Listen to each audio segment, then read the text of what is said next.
요즘 중국발 신종 코로나 바이러스 때문에 중국을 중심으로 한 이 아시아 지역이 상당한 공포 속에 있습니다. 세상에는 우연히 되는 건 없습니다. 그 모든 것의 이유와 발단과 그리고 또 그 과정이 다 있어서 이렇게 되는 겁니다. 하나의 어떤 동물에 의해서 진행되었다, 뭐 그렇게 얘기를 하지만 사실 그 모든 것도 인간의 범죄와 인간의 실수, 인간의 어리석음, 이 모든 것이 다 어우러졌기 때문에 다 그렇게 되는 겁니다. 그러니까 우리가 이렇게 모든 것이 어수선할 때 우리가 정말 하나님 앞에 진실로 회개하고 벌어서고 하나님 도와달라고 기도하고 그러면서 가는 우리의 자세가 굉장히 중요한 겁니다. 우리가 요 근래 수요일마다 그 사사기를 읽고 있는데 그 사사기에서도 역시 그런 이야기들이 나오고 있습니다. 그 한 서너 가지 사건들이 주기적으로 반복되는 것을 볼 수가 있어요. 예를 들면 이스라엘 나라가 평안해집니다. 그 평안해지면 이 사람들이 좀 안일해져서 범죄하고 타락해요.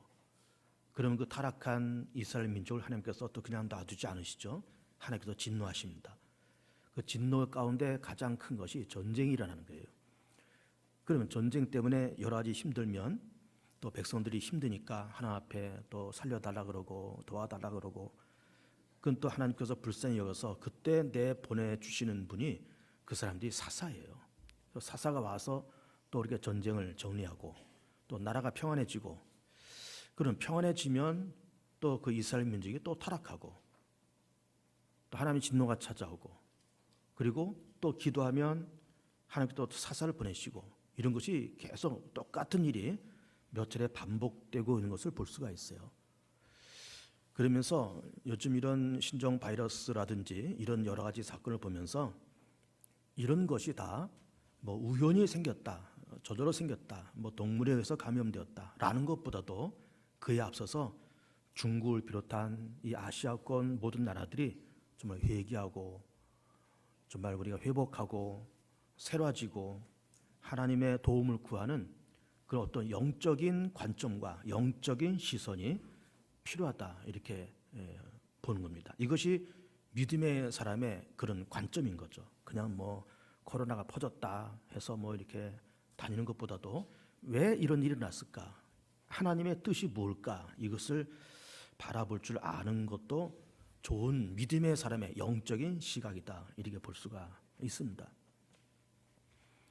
우리가 지금 예수 어록을 이제 계속 보고 있으면서 오늘 13번째 그 팔복 가운데서 7번째인 화평하게 하는 자는 복이 나니 그들이 하나님의 아들이라 일컬음을 얻을 것이며 라는 제목을 가지고 이 화평이라는 것이 뭐냐, 그리고 하나님의 아들이라는 것이 뭐냐, 이런 걸 좀 말씀을 드리고자 합니다. 화평이라고 하는 것의 사전적인 뜻을 찾아보면 이렇게 되어 있습니다. 화목하고 평온함, 이게 화평이에요. 그리고 화목하고 평화스러움, 좋은 말이잖아요. 근데 이거는 어디까지나 사전적인 개념의 이제 화평인 것이고, 성경적인 화평은 과연 뭘까? 이렇게 생각을 해보면 성경의 화목함은 이렇게 볼 수가 있습니다. 하나님과 우리 인류와 자연, 그리고 인간 사회 속에서 나와 너 혹은 우리와 너희, 이런 인간관계, 자연관계 속에서 막힘없이 주고받는 선순환이 이루어지는 그 상태, 그리고 그 선순환이 그냥 우연히 그렇게 일어나는 것이 아니라 예수 그리스도 안에서 이런 선순환이 일어나는 그 상태가 화평이다, 이렇게 볼 수가 있어요. 그래서 예수 그리스도를 통한 하나님과 우리 인류 그리고 자연의 선순환을 도표로 한번 만들어 본 것이 있습니다. 한번 보면 좋겠습니다. 화면을 좀 띄워보시고 이렇게 되어 있습니다. 이거는 이제 제가 구상을 해서 허집사 보고 한번 만들어봐라 해서 이렇게 허집사가 또 만든 거예요. 맨 가운데 중심에 예수 그리스도가 계시고, 그리고 성부 하나님, 그리고 인류, 자연, 이런 그 세 부류 가운데서 우리 인류와 하나님 속에, 하나님과 자연 속에, 또 인류와 자연 속에 서로 주고받는 이런 선순환이 이루어지는 이런 모습, 이것이 바로 화평이다, 이렇게 볼 수가 있는 거예요. 오기도 하고 가기도 하고 주기도 하고 받기도 하고, 주는데 안 온다든지 가는데 안 온다든지 그런 것은 화평이 아니고, 서로 주고받는 그런 관계가 예수 그리스도 안에서 선순환되는 이런 모습이 화평이다, 이렇게 볼 수가 있는 겁니다. 예를 들면 이런 거죠. 하나님이 우리 건데 축복하십니다. 물질로, 마음으로, 영적으로 축복하십니다. 그럼 우리는 축복하신 하나님에게 감사하고 찬양하고 예배드리고, 선순환이 있잖아요. 그리고 하나님은 자연을 축복하시고 자연은 하나님 앞에 영광을 올려드리고, 선순환이 있잖아요. 또 우리 인류는 자연을 보호하고 사랑하고 잘 다스리고, 그리고 정당한 땀과 대가를 지불하면서 거기서 식량을 얻고, 그러면은 자연도 사람에게 식량과 물질과 재화를 이제 그렇게 주는 거예요. 이 모든 것이 예수 그리스도 안에서 주고받는 선순환이 되는 이 모습이 화평이다, 이렇게 볼 수가 있는 겁니다. 이제 그림을 내려도 되겠습니다. 그러니까 이 중요한 것은 뭔가 하면은 나와 너 사이, 그리고 우리와 너희 사이에 주고받는, 내가 그 사람을 사랑하고 그 사람도 나를 사랑하고, 내가 그 사람을 인정하고 그 사람 나를 인정해주고, 내가 그 사람을 용서하고 그 사람도 나를 용서하는 이런 선순환이 되는 이런 모습이 화평이고, 이것이 하나님과 우리 인류의 관계 속에서 또 자연의 관계 속에서 선순환되는 이런 모습이 화평의 모습이다, 이제 그렇게 우리가 살펴볼 수가 있는 거예요. 그러면서 이 성경에 화평에 대한 해당되는 성경 구절이 어딜까 이렇게 찾아보면 여러 군데가 나오고 있는데, 그 중에서 대표적인 성경 구절을 몇 군데를 찾아봅니다. 첫 번째가 시편 말씀인데 이렇게 기록되어 있습니다. 악을 버리고 선을 행하며 화평을 찾아 따를지어다. 그 화평을 따라라 말씀하시고 있고, 에베소서에서는 그는 우리의 화평이신지라 둘로 하나를 만드사 원수된 것 그 중간에 막힌 담을 자기 육체로 허시고, 골로새서 보면 그의 십자가의 피로 화평을 이루사 만물 곧 땅에 있는 것들이나 하늘에 있는 것들이 그로 말미암아 자기와 화목하게 되기를 기뻐하심이라. 역시 화목, 화평 이렇게 말씀하시고 있고, 디모데후서를 보면 또한 너는 청년의 정욕을 피하고 주를 깨끗한 마음으로 부른 자들과 함께 의와 믿음과 사랑과 화평을 따르라.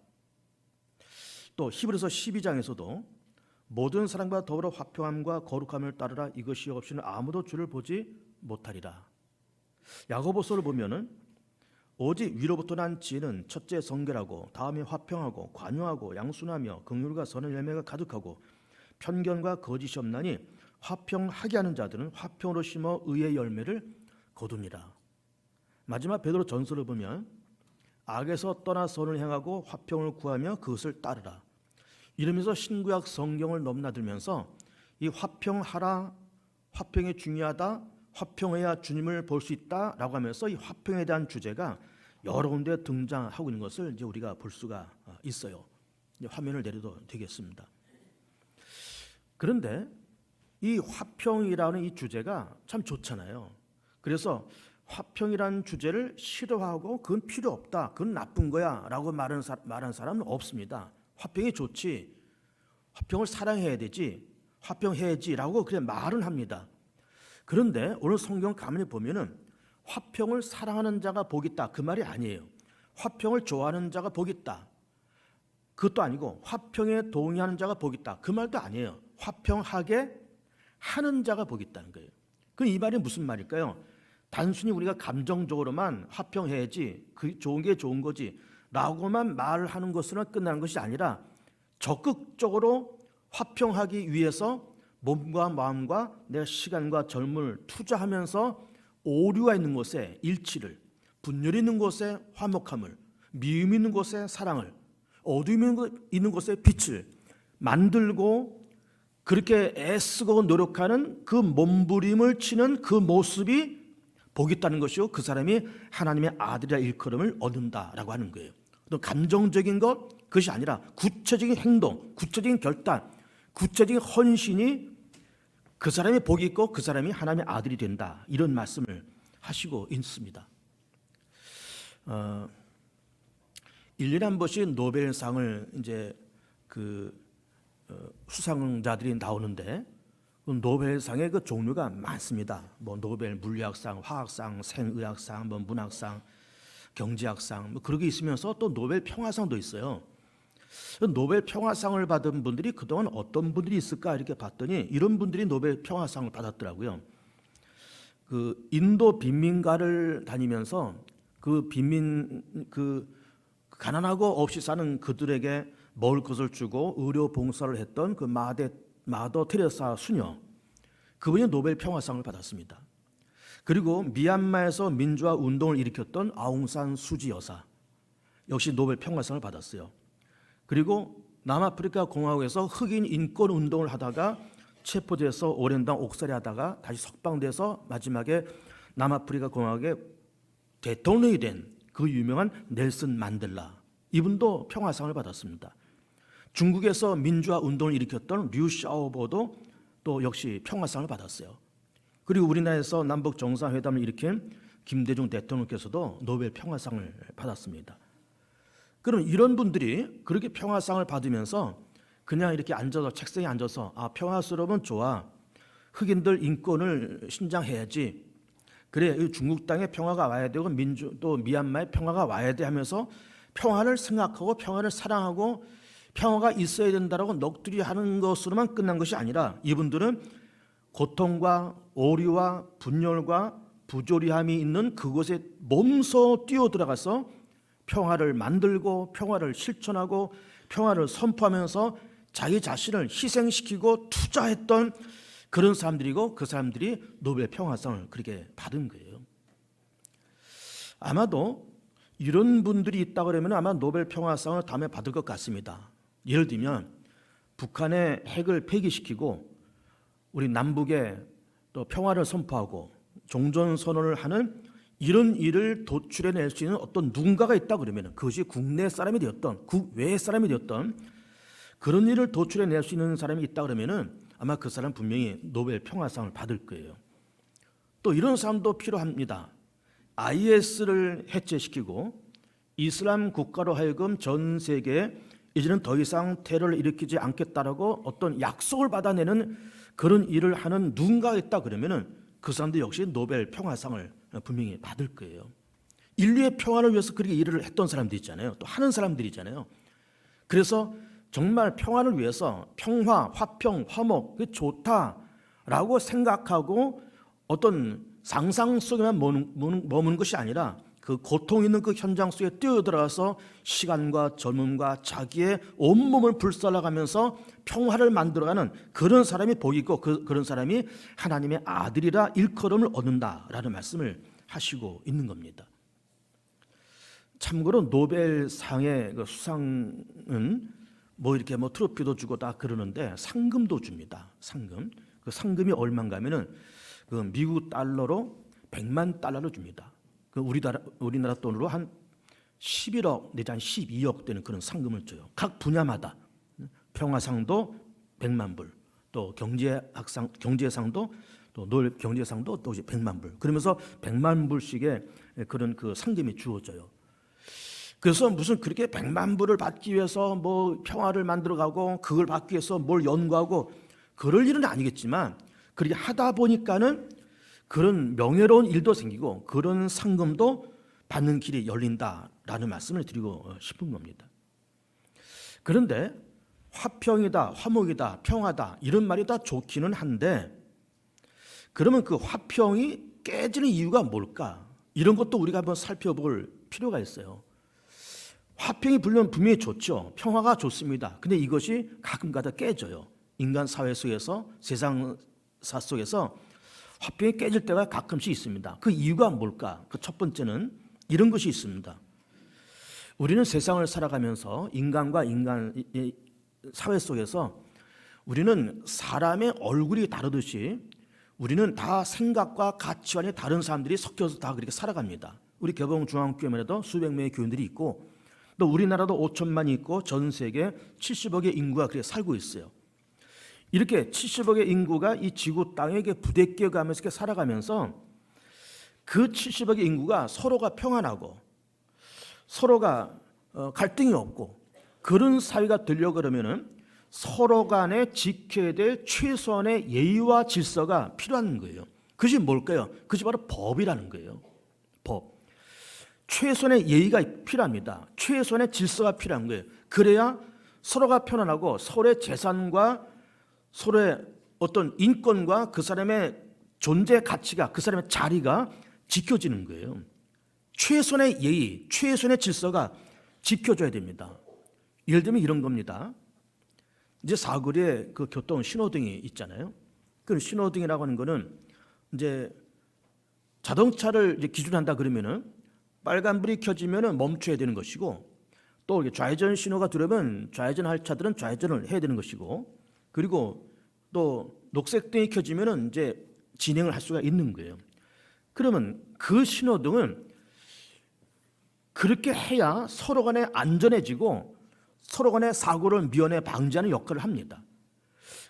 그런 어떤 질서가 필요하다 그 말이에요. 신호등이라는 질서가 필요한 거예요. 그걸 지킬 때 서로가 안전합니다. 서로가 편안해요. 그런데 최소한의 어떤 질서를 지킨다라고 할 때는 약간의 수고가 필요합니다. 예를 들면 그 신호등을 지금 얘기하고 있지만은 나는 좀 시간이 없어서 빨리 가고 싶은데 이 신호등이 여전히 빨간불이에요. 그런데 그 복잡한 사고를 해서 빨간불인데 내가 시간이 없다고 해서 그냥 이걸 밟아서 그냥 지나갔다고 쳐보세요.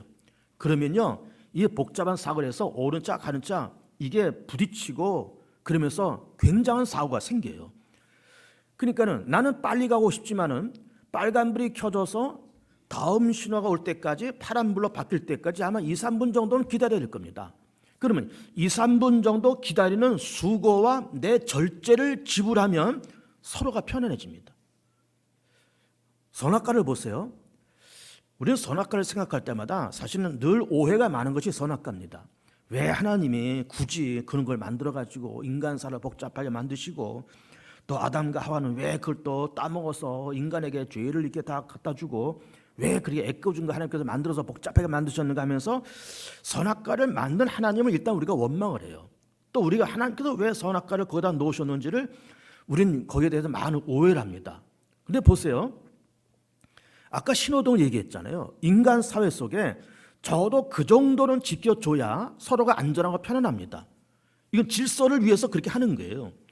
하나님도 아담과 하와와 이렇게 에덴 동산에서 함께 머물러 사시면서 어쨌든 하나님은 인간을 바라보시면서 내 사랑하는 자녀들이고 내 사랑하는 아들, 딸들이지만은 또 인간 면에서 하나님은 한없이 좋은 그 하나님이지만 그래도 어쨌든 하나님과 피조물이 인간 사이에 넘지 말아야 될 어떤 예의가 있는 거예요. 넘지 말아야 될 어떤 선이 필요한 겁니다.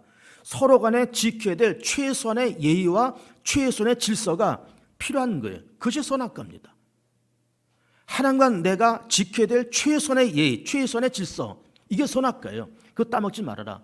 다 먹어도 좋은데 그것만큼 먹지 말아.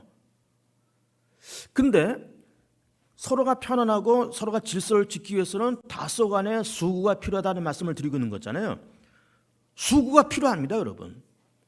근데 아담과 하와가 선악과를 바라보면서 늘 먹음직도 하다 보암직도 하다 지혜스러울 만큼 탐스럽기도 하다 그랬습니다. 그러면 그렇게 이거 한번 따먹으면 지혜로워질 것 같아요. 보암직도 합니다. 먹음직도 합니다. 그러나 하나님께서 따먹지 말라고 하셨기에 그거를 따먹지 않는 인내와 절제가 필요한 거예요. 그 수고가 필요한 겁니다. 인내와 절제의 수고를 내가 이거를 쏟으면 그러면서 선악과를 따먹지 않으면 하나님도 편안하고 인간도 편안하고 아무 문제가 없는 거예요. 근데 그 최선의 지켜야 될 예의와 질서를 무너뜨리면서 아담과 하와가 선악과를 따먹으면서 복잡한 일이 생기고 맙니다. 복잡한 일이. 신호등 어기면 복잡한 일이 생겨요. 한 2, 3분 기다리는 그 수고와 절제를 못하면 복잡한 일이 생깁니다. 그러니까 하나님과 우리 사회도 인간 사회 속에서 서로 지켜야 될 최소한의 예의와 질서가 필요하고 넘지 말아야 될 선이 있는 거예요. 이걸 넘어버리면 복잡해집니다. 선악과, 넘지 말아야 될 선이거든요. 이거 따먹으면 복잡한 일이 생겨요. 신호등 지켜야 되거든요. 이걸 넘어버리면 복잡한 일이 생깁니다. 이것이 인간 사회에 있어서 마찬가지예요. 예를 들면 할아버지하고 손주가 있다고 칩시다. 참 손주가 귀여워서 무릎에 앉혀서 뭐 얼르고 뭐 뺨을 비비고 뽀뽀를 해주고 손주가 이뻐요. 근데 이 손주 녀석이 조금 큰 다음에 그러면 손주는 할아버지가 자기를 그렇게 이뻐해 주니까 거기서 재롱 떨고 노래하고 그러면 얼마나 이쁩니까? 근데 이 녀석이 조금 큰 다음에 할아버지 얼굴에다가 침을 탁 뱉고 할아버지 뺨을 딱 때리면 그거 좋아할 할아버지는 아마 없을 거예요. 어린애도 그렇게 안 하고 머리 크면 더더욱 그렇게 하면 안 되는 겁니다. 근데 얘가 뺨을 이게 할아버지 뺨을 때리고 침을 뱉고 그러면은 아무리 사랑하는 내 손주고 좀 눈에 넣어도 아프지 않은 손주 같지만은 그 아이하고 점점 멀어지는 거예요. 만나기 싫고 점점 싫어지는 겁니다. 그러니까는 아무리 사랑하는 할아버지와 손주의 관계라 그럴지라도 넘지 말아야 될 선은 넘으면 안 돼요. 지켜야 될 손주와 할아버지가 지켜야 될 최선의 예의와 최선의 질서가 필요한 거예요. 그리고 그렇게 평화를 만들어 가기 위해서는 그 넘지 말아야 될 선이 필요하고 넘지 않아야 되는 수고와 자기 절제가 분명히 필요한 겁니다. 그리고 넘지 말아야 될 선을 넘으면 안 돼요. 서로 지켜야 될 최선의 예의와 질서가 반드시 필요한 겁니다. 그러면 에덴 동산에서는 선악과를 따먹지 않는 것이 최선의 예의와 질서라 그런다 그러면은 넘지 말아야 될 선이 그런다 그러면은 이제 에덴 동산 바깥에서는 넘지 말아야 될 선과 최선의 예의와 질서가 뭘까? 그것이 바로 십계명이에요. 너는 나 외에 다른 신을 두지 말아라. 망령되 일컫지 말아. 우상 만들지 말아라. 안식을 지켜. 부모를 섬겨라. 살인하지 말고 간음하지 말고 노두지지 말고 거짓 증거하지 말고 내 이웃을 탐내지 말아. 그러면서 에덴 동산에서 나온 모든 인류에게 하나님과 인류 가운데 넘지 말아야 될 선, 최선의 지켜야 될 예의와 규범과 질서가 이게 십계명이에요. 십계명입니다. 넘지 말아야 될 선이 있는 겁니다. 예의와 질서가 반드시 필요한 거예요. 여러분 교회에서도 그렇습니다. 교회에서도 목사와 성도 간에 넘지 말아야 될 선을 넘으면 서로가 힘들어지고 마음에 감정이 생겨요. 서로가 넘지 말아야 될 선을 넘지 말고 서로 간에 최선의 예의와 질서를 지켜줘야 목사도 편안하게 목회하고 교인들도 편안하게 신앙생활하는 것이 이게 넘지 말아야 될 선을 홀라당 넘으면서 뭐 너도 목사고 나도 신앙인이고 뭐 너도 남자고 나도 남자고 뭐 한번 맞짱 떠보자 뭐 이렇게 돼버리면은 이게 골치 아파진 겁니다. 복잡해지고 시끄러워지는 거예요.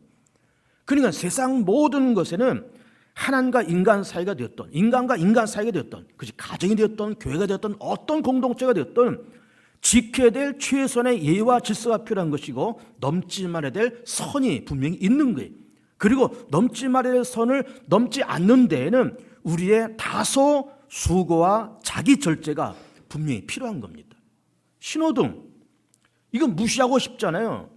그러나 2, 3분 기다리는 내 수고와 절제를 내가 이거를 쏟으면 모두가 다 편안해집니다. 다 편안해져요. 분명히 수고와 절제가 필요합니다. 그래서 평화도 화평이 되었던 평화가 되었던 화목함이 되었던 그는 절대로 공짜로 주어지지 않습니다. 내 인내와 절제와 넘지 말아야 될 선을 넘지 않는 그 인내와 절제가 필요할 때 평화와 화평함이 이루어지는 거예요. 여러분 우리나라가 제가 기억하기로는 아마 한 87년쯤인가 그 노태우 대통령 시절에 그 6.29 선언이 발표가 됐어요. 여러분 6.29 선언은 굉장히 유명한 그런 발표고 그 6.29 선언 87년도 6.29 선언이 우리나라의 민주화의 대획을 그은 사건입니다. 대획을 그은 사건이에요. 그러면서 노태우 대통령이 나는 보통 사람이다 그러면서 나를 향해서 조크를 해도 좋다 그렇게 얘기했잖아요. 그 조크 농담해도 좋다 그 말이에요. 그전에는 아주 권위적인 대통령이었잖아요. 권위적인 대통령이고 조금만 좀 어설프게 보면 삼천교육대에 보내고 막 그랬던 때입니다. 그 전에 전두환 대통령 시절에는. 근데 이제 보통 사람이다. 나 보통 사람입니다. 나를 향해서 조크해도 좋습니다. 그래서 무슨 자유를 다 줘. 언론의 자유, 집회의 자유, 결사의 자유 다 풀어줬습니다. 그렇게 6.29 선언은 우리나라 민주화의 대획을 그은 사건이에요. 그런데 그 사건이 그냥 일어난 것이 아닙니다. 학생들이 고문당하고 죽고 치료탄에 쫓겨다니고 그러면서 60년대, 70년대, 80년대 초반까지 군사 정권을 향해서 민주화 운동을 일으켰던 그런 민주화 열사들의 수고와 애씀과 그들의 희생이 밑거름이 돼가지고 6.29 선언이 나온 것이지 하루아침에 나온 것이 아니에요. 그러니까는 평화가 되었던, 그 화평이 되었던, 뭐가 되었던 그것을 위해서 넘지 말아야 될 선을 넘지 말고 우리가 질서와 예의를 지키는 최소한의 수고가 지불되어야 평화가 만들어진다라고 하는 거예요. 두 번째 화평이 깨지는 이유는 오해 때문에 그렇습니다. 오해 때문에. 여러분 생각해 보세요. 이해의 반대말이 오해잖아요. 이해는 그야말로 이해했다는 것이고 오해는 잘못 이해했다는 것 아니에요. 근데 우리는 예를 들어서 여러분 부부 사이에도 수십 년 동안 한 지붕 밑에서 밥을 먹고 24시간을 같이 있는 부부들도 사실은 남자가 여자를, 여자가 남자를 다 모릅니다. 물론 다른 사람들보다는 좀 더 많이 알겠지만 부부도 서로를 100% 다 이해를 못해요. 한 90%까지는 알겠죠. 그런 나머지 10%는 모릅니다. 그 여자가 정말 어떤 여자인지, 어떤 속성, 어떤 가치관, 어떤 색깔의 영성을 갖고 있는 여자인지, 그 남자가 어떤 색깔의 영성을 갖고 있고 어떤 가치관과 어떤 색을 갖고 있는 남자인지 우리는 100% 다 몰라요. 사니까 사는 것이고 그러면서 10년도 살고 20년도 살고 그러면서 평생을 그렇게 살지만 같이 사는 부모도 그 남자를, 그 여자를 다 100% 모릅니다. 그런데 같이 한 지붕 밑에서 살아가는 부부들도 서로가 다 100%를 모르는데 일주일에 한 번씩 B급 만나는 우리 교인들, 아니면 두 달에 한 번 만나는 먼 친척, 몇 년에 한 번 만난 국민학교 동창, 그 사람 우리가 어떻게 합니까? 몰라요. 정말 모릅니다. 가끔 만나서 인사나 하는 먼 발쳐서 인사나 하는 그런 사이에서 내가 그 사람을 어떻게 100%다 알겠습니까? 다 몰라요. 다 모릅니다. 그러면 모른다고 하는 거는 뭐예요? 예를 들어 내가 A라는 사람을 놓고 볼 때 나는 그 사람의 100%다 몰라요.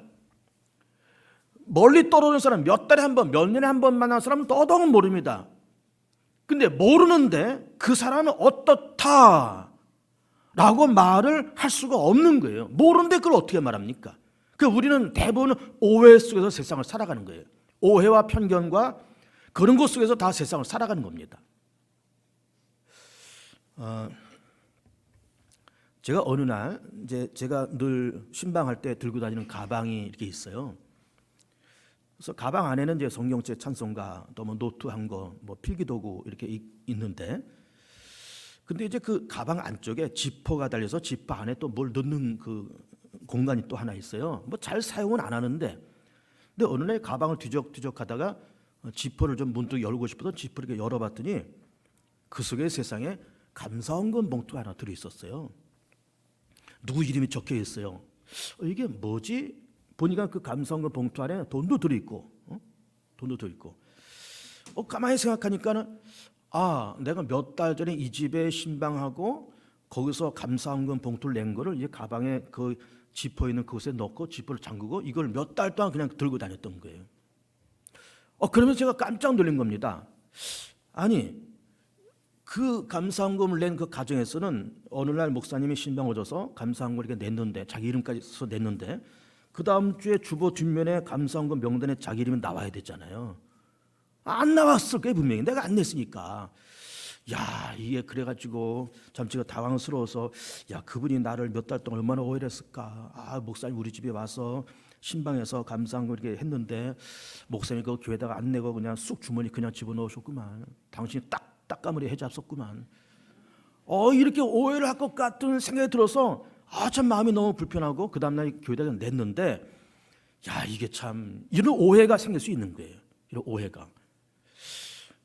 어느 날 이제 화장실에서 이제 손을 씻으려고 이렇게 했는데 남자 화장실에 비누가 없었어요. 그날따라. 그래서 좀 이렇게 맹물로 씻어도 되지만 기왕 좀 비누칠해서 깨끗하게 손을 닦고 싶은데 비누가 없길래 이제 남자 화장실에 나와서 여자 화장실 문이 활짝 열려 있더군요. 끼웃 봤더니 여자 화장실 그 세면대에 비누가 있어요. 그래서 제가 여자 화장실에 들어가서 비누로 손을 깨끗이 씻고 털고 나왔어요. 그 뒷덜미가 뜨뜻한 게 이렇게 뒤통수가 왜 그런가 하면은 목사님이 여자 화장실에서 나온 거를 누가 봤으면 이게 어떻게 생각할 겁니까? 근데 다행히 본 사람 없는 것 같아요. 복도에 이 교회 1층 복도에 로비에도 1층 로비 현관에도 사람이 없고 복도에도 사람이 없고 그래서 본 사람이 없는 것 같은데 만에 하나 누군가가 목사님이 여자 화장실에서 쑥 나온 걸 누가 봤으면 우리 목사님 변태야 뭐야 여자 화장실 왔다 갔다 하고 그렇게 오해를 했을 것 같아요. 오얏나무 밑에서 가끔 매지 말라 그래서 여자 화장실 안 들어가는 것이 옳기는 한데 야 이게 사람이 오해를 받으려고 그러면은 한도 끝도 없다 생각을 한 거예요. 한도 끝도 없습니다. 그런데 제가 몇 가지 예를 들었지만은 이런 일이 우리가 사는 세상에서는 비일비재하게 많습니다. 왜 그런가? 그 사람을 내가 다 모르기 때문에 그 사람이 어떻다라고 말은 하지만 실제로 그런가? 그 사람에 대한 오해와 편견이 많을 수도 있어요. 엄청나게 많을 수 있습니다. 그래서 우리는 좀 어떻게 보면 우리가 너무 세상을 살면서 닳고 닳아서 늘 사람을 색안경을 끼고 봅니다. 예를 들면 뭐 전라도 사람이 있다 그러면 전라도 사람은 이래.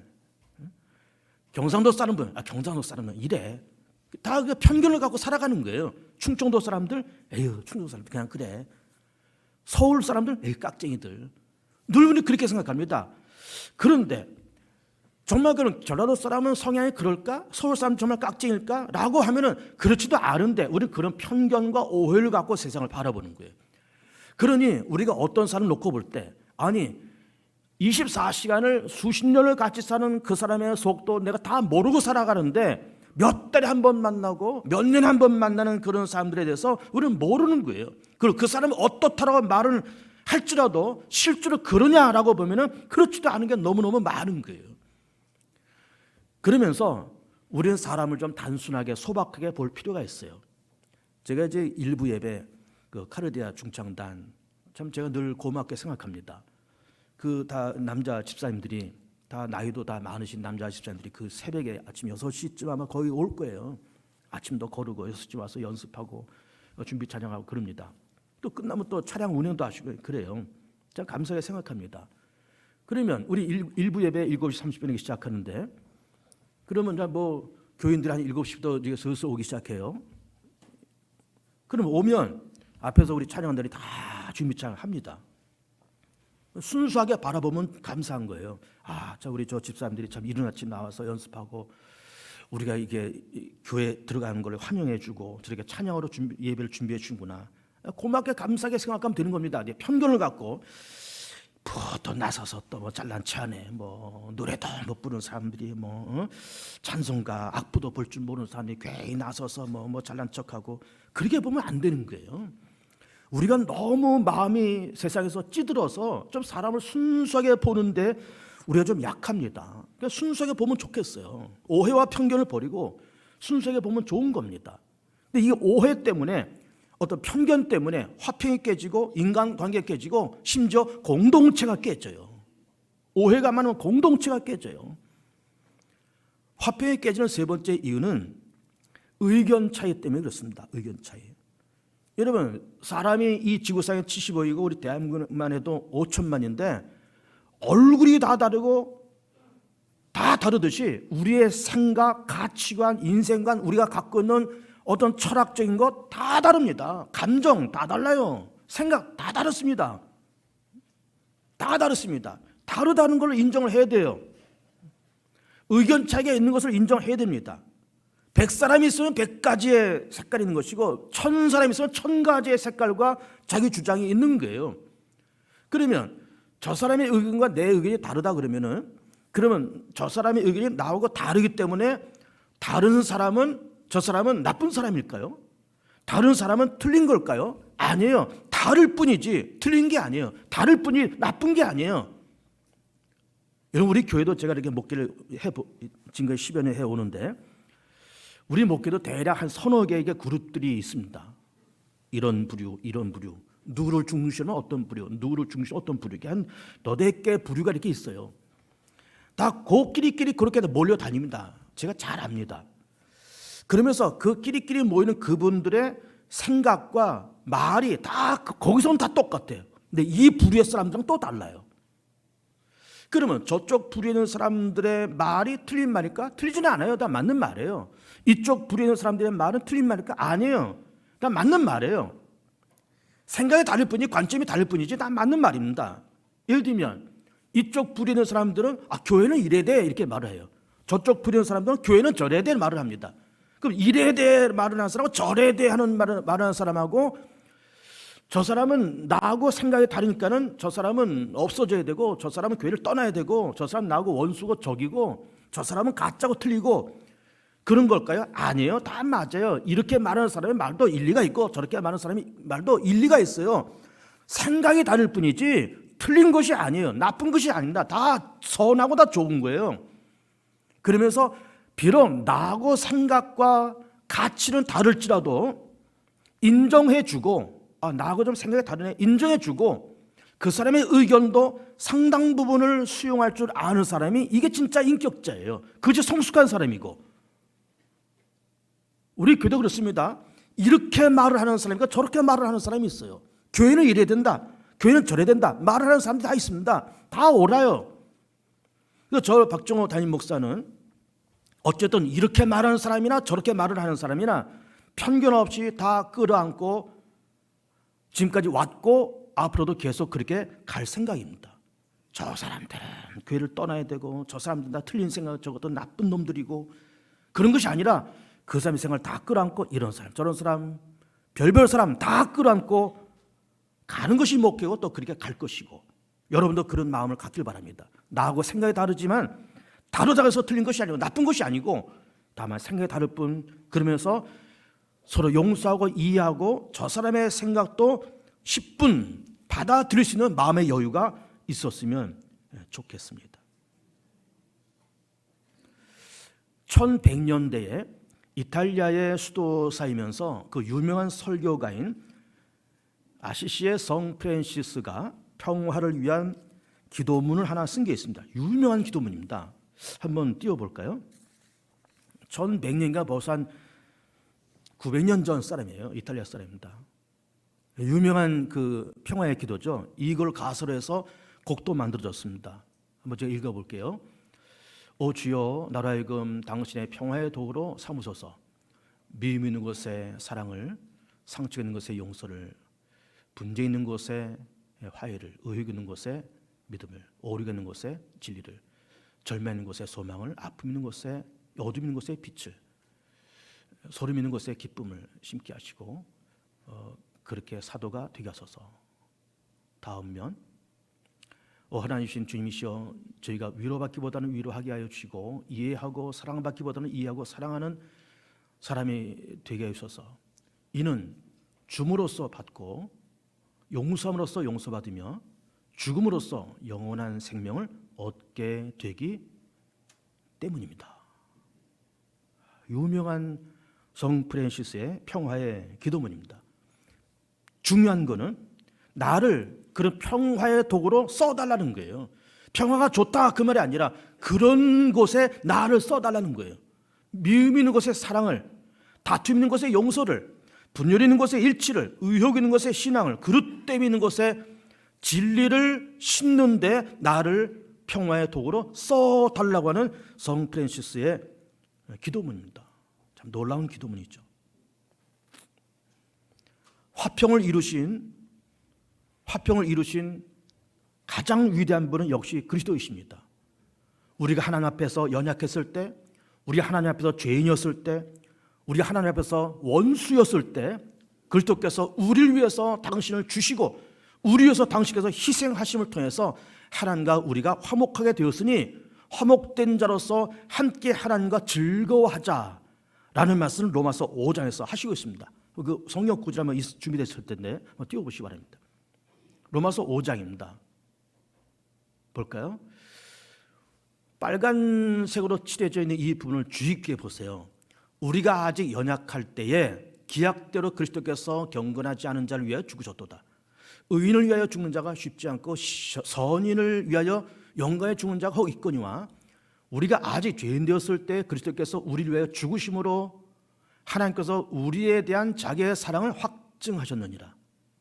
9절 그러므로 이제 우리가 그의 피로 말미암아 의롭다 받았으니 더욱 그로 말미암아 진노하심에서 구원을 받을 것이니 곧 우리가 원수 되었을 때 그의 아들의 죽으심으로 말미암아 하나님과 화목하게 되었은즉 화목하게 된 자로서는 더욱 그의 살으심으로 말미암아 구원을 받을 것이니라. 그뿐만 아니라 이제 우리로 화목하게 하신 우리 주 예수 그리스도로 말미암아 하나님 안에서 또한 즐거워하느니라. 세 가지가 있죠. 우리가 하나님 앞에서 연약했을 때, 죄인 되었을 때, 그리고 원수 되었을 때 그리스도께서 자기를 위해서 우리를 위해서 십자가에서 죽으시고 희생하시고 말미암아 하나님과 우리가 화목하게 되었으니 이제는 예수 안에서 하나님과 함께 즐거워하면서 살자, 이 말씀을 하시고 있는 겁니다. 화평하실 축복하고 평화의 도구로서 쓰임받길 축복합니다.